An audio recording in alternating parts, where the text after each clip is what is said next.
Hello and welcome to part 2 of my continuing Destiny 2 critique of the current state of the game and my wish list of things I'd like to be changed. First, we're starting off with a small one, but it's been kind of an annoyance for a while, and that is to fix the clan roster system on Steam. I don't want to have to send a friend request to every single one and clog up my friends list. That's the whole point of a clan, and I would really like to be able to see them online and what they're doing. Next, why does blue quality gear even drop over the threshold where it is useful? It is just an annoyance that clogs my gear slots and postmaster. If there is an 100% chance that it is useless to me, please just auto give me the materials that it would dismantle into instead of wasting my time. Some glimmer and gunsmith materials instead would be very nice. Next is the artifact, which has had this inconvenience since its introduction in Shadowkeep. Why are the number of perks I can unlock capped? If I put the time in, I should be able to get every single perk. There is no reason why I shouldn't be able to, as there are 0 things that would be broken or make me much stronger from having access to all of them. It's just annoying to have to spend a lot of glimmer to reset it for some perk I thought I wouldn't use, but now I want to try it out. Also, the final column has a bunch of cool abilities like Heavy Ammo Finder, Oppressive Darkness, and more. I can unlock any 2 of them at the same time, and already there are no busted synergies, so I don't understand why having access to 3 or 4 of them would create any imbalance. Please let me just have everything. Next is a rework of the subclasses. They mentioned that this will be coming with stasis subclasses, but I think it would be great if we could also get it for the current ones where we could pick 1 perk from each tree in each position. For example, on Solar Warlock I might want Icarus Dash from the Chop tree paired with the extended super of the bottom tree, and then the empowering melee and healing grenade of the well middle tree. There would be tons of new fun combos and potential for build crafting. There might need to be some shuffling and tweaks to avoid anything broken or too strong synergies, but I think this addition would be greatly appreciated and it would be worth it in the long run. Another important issue is material quantity limits. I'm not sure why this is a thing. Gunsmith materials and tokens can go to 9999. Please just add this for everything else. Raid banners were a great addition to the game. They're a good use for glimmer and smooth out the raid experience. But because they can only stack up to 100 before it takes up another inventory slot, I'm always trying to stay below that and find myself often sitting at the glimmer cap wishing I could buy more. This to me makes no sense because technically I can hold thousands of them and just store them in my vault or take up multiple inventory slots, and there is no punishment for that, so why not just let me hold them all and only take up 1 position in my inventory? The most important thing, however, is upgrade materials like Ascendant Shards and Enhancement Prisms. This one is frustrating to me because I know there are tons of other players out there who, like me, are just using their Postmaster as an artificial increase to their inventory cap of these materials anyways. What I mean by this is that even though the Ascendant Shard cap is 10, you can also hold 10 in your Postmaster on each character before they start instantly deleting, which essentially lets you hold 40 at a time. Same with Prisms, which you can also hold 50 per Postmaster per character, which increases the max from 50 to 200. Considering it costs 3 shards to masterwork 1 exotic alone, and 1 shard per regular legendary, we are basically forced to use this overflow system to prep for seasons, which is annoying, and I don't see why our cap shouldn't be higher.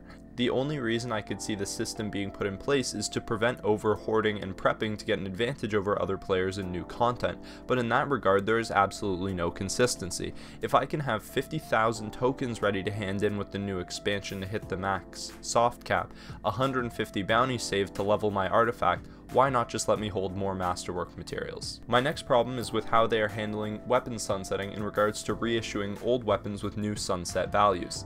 I am on board for sunsetting, but I am not on board for this. Here are your 2 options to make it less awful. One is, just don't do it. I would rather have a limited pool of weapons than have to regrind the same roll on an old weapon I already have.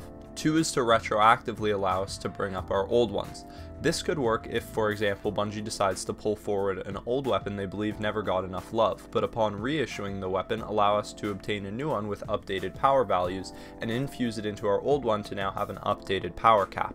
One time this has already happened to me, which was extremely frustrating, was in Iron Banner this season when I got a god roll Bite of the Fox sniper rifle just to dismantle it knowing I already had one. But of course, when I checked the one I already had, it was brought to my attention that it was expiring this season, of course, because I got it a long time ago. I should not have to grind for the exact same roll on the same weapon twice just to be able to use it again. Another less ideal option, but slightly more acceptable, would be to at least add so many new, stronger, and desirable perks that you can get a new version of the weapon that would be better than your old one anyways, and you wouldn't feel cheated. Implementing better bad luck protection across the board is also another thing that needs to happen really soon. Let me start by saying there are many cases where Destiny does this quite well. For example, the world vendor system, which slowly allows you to directly purchase specific gear at a higher rate once passing a threshold of random packages acquired. This guarantees that if you are dedicated, you will eventually get the item you want. Another one is the updated version of raid exotics, which increase your drop chance every time you don't get it by 2%. This isn't some insane boost, so you still have to run it a bunch of times, but it adds up quickly, especially if you play on multiple characters, and when you don't get it, you feel as though you are at least working towards it, whereas before, your chance would be just as low next time, which is very discouraging. It also still keeps the satisfaction when you finally get it because it is still a rare and random drop. My issue is with systems that don't have some sort of mechanic like this in place, and the two that came to mind for this were Iron Banner and raid mods. In the most recent Iron Banner, like with all of them, I try to get a full set of gear on each character to fill out my collection. It took me 500 tokens to get the helmet on my Titan. If I hadn't saved tons of tokens from previous events, I simply wouldn't have had anywhere near enough to get the gear I wanted. This is not only unacceptable for me, but made me feel bad for any less dedicated players who simply wouldn't end up getting the loot that they wanted from the event, even if it was just one piece and they got unlucky. It was the only piece of gear I wanted, and as I dismantled drop after drop, it was disheartening to know that my next package would have as small of a chance as my last did to get me the piece I wanted, and I was making no progress. Adding in the world vendor system would be a super easy fix. The raid mods are another frustrating example of this. I've run Scourge of the Past Sparrow encounter over 35 times and have yet to get the fallen armaments, and I know there are people out there who have it worse than me. A compounding problem with this is the lack of depth to the raid loot experience. The drops don't provide me value in their power as the raid is old and I'm already at max. The drops don't provide me special value in materials as there are no special items, and the gear just dismantles into legendary shards like everything else. The weapons weren't good when they were released, and now are about to get sunset, which makes them less desirable than ever. The gear is fine, but after one set and the fact that it shares the same mods as Last Wish armor makes it not super desirable as well. A potential fix here would be to make the bad luck protection percentage increase, like with Anarchy, or if you want to make something more interesting, on every completed encounter give some item like a fallen key fragment. On encounters with a rare drop, in addition to a random chest, have a locked chest next to it which is a guarantee at the drop that can only be opened when you can craft a full key.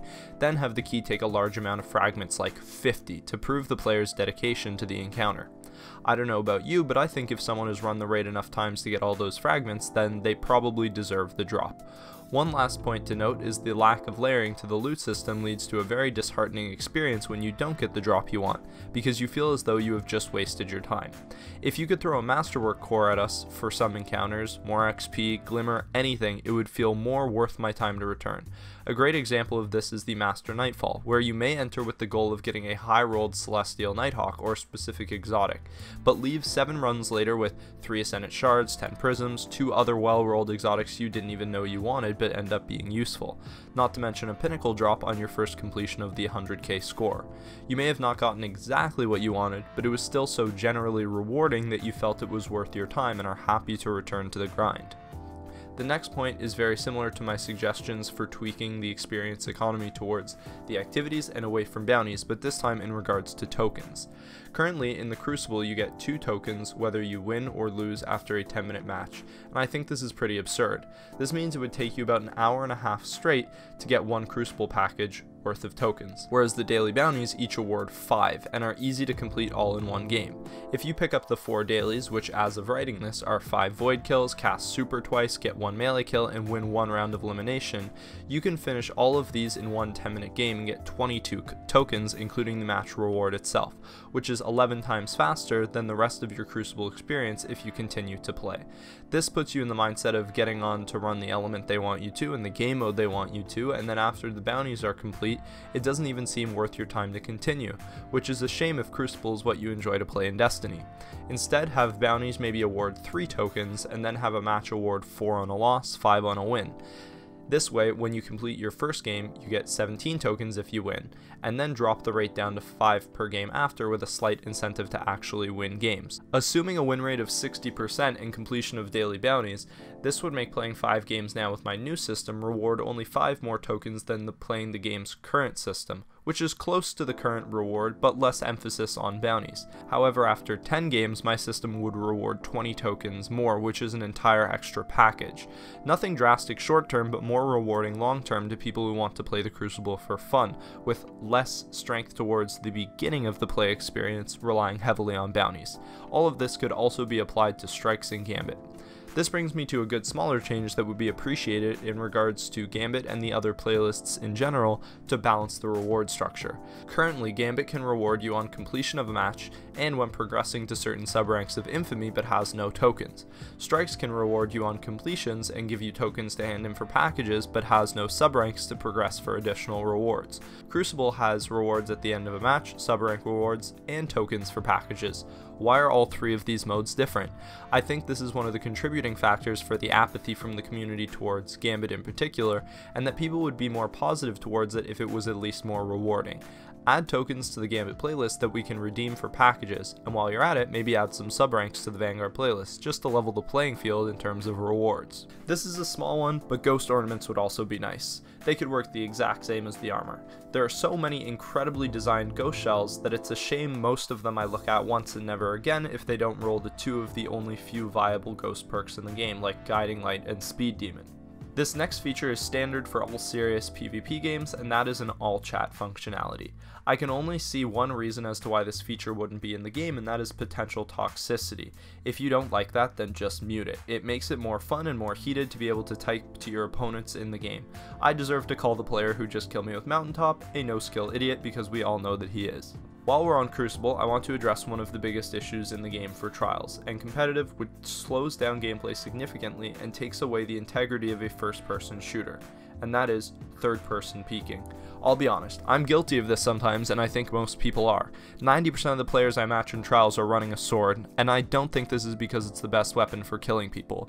Here's my fix, which I definitely didn't come up with entirely myself, and am merely echoing frustrations of the community.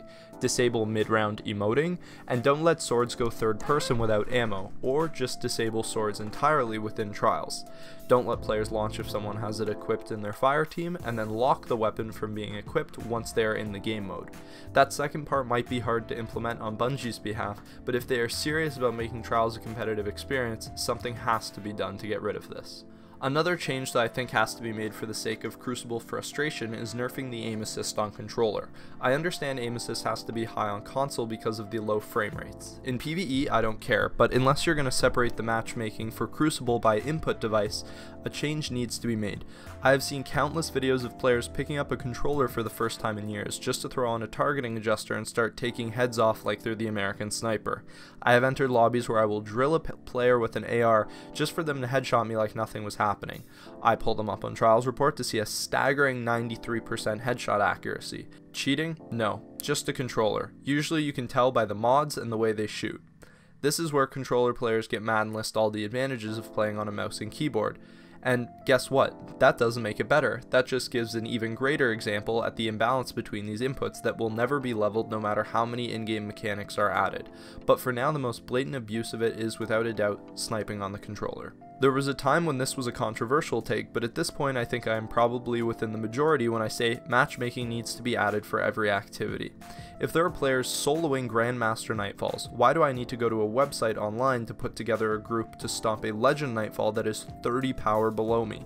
The Heroic Menagerie is also a cakewalk that you can easily low-man flawlessly and still has no matchmaking. And finally, the raids. Look, I understand the raid can be a hard experience for some people. I understand people might want to put together and guarantee a competent team. I'm not saying we take away LFG services and stop using them. If you want to make a post saying, know what to do, have 10 clears, have Xenophage, I'm all for it.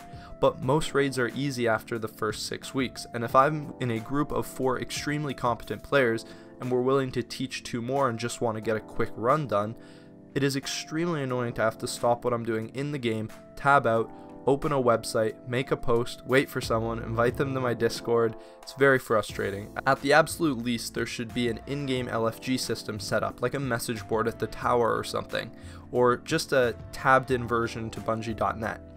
Sometimes LFG isn't even better than throwing together a random group anyways. My last Eater of Worlds for Moment of Triumphs, I joined a know what to do post with 3 literal new light blueberries who had no clue what they were doing, and we were still able to teach them beat the whole thing in about half an hour. Raids can be challenging, but it is simply disingenuous to imply that they cannot be beaten with a match-made team.